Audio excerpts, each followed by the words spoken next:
Magluluto po tayo ng pinakbet. Ang mga sangkap na gagamitin sa ating pagluluto ay ang mga sumusunod: sitaw, okra, talong, kalabasa, kamatis, bawang, sibuyas, mantika, bagoong, asin, paminta, liempo ng baboy. Hiwaan na natin ang mga gulay. Alam nyo ba na ang sitaw pampalakas ng immune system?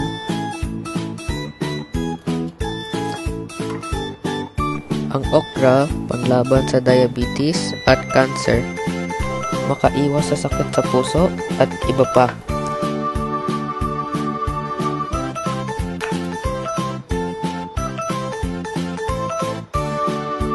Ang talong ay maganda para sa kalusugan sa utak. Mayaman sa bitamina, mineral, at fiber, at iba pa. Ang kalabasa ay mabuti sa mata, pampababa ng presyon sa dugo. Ang kamatis ay pampalino ng mata at panlaban sa kanser. Ang sibuyas ay pampatibay ng buto at panlaban sa depresyon. Ang bawang ay panlaban sa lagnat at impeksyon.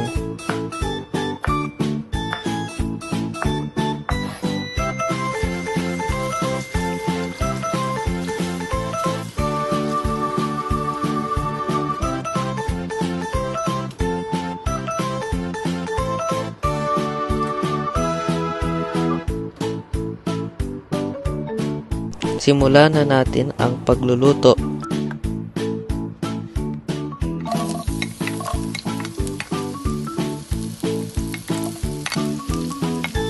Igisa ang sibuyas at bawang. Sunod ang baboy.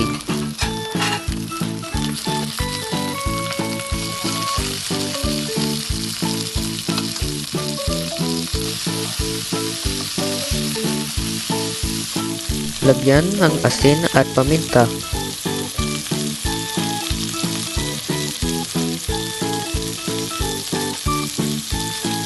Isunod ang kamatis. Pagkatapos, lagyan ng bagoong. Hayaang kumapit ang lasa sa baboy. Pagkatapos, ilagay na ang tubig at palambutin ang baboy. Ilagay ang kalabasa at palambutin.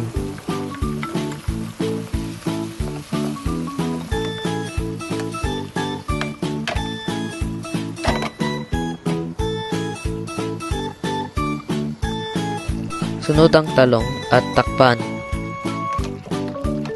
Halo-haluin.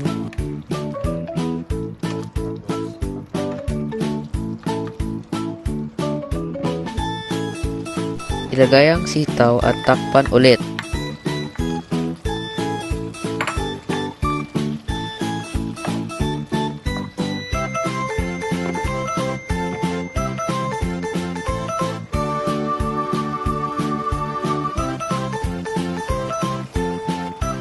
Sunod ang okra.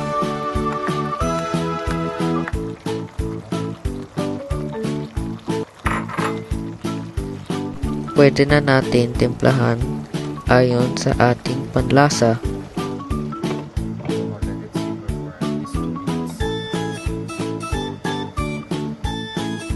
Wow! Luto na ang ating pinakbet.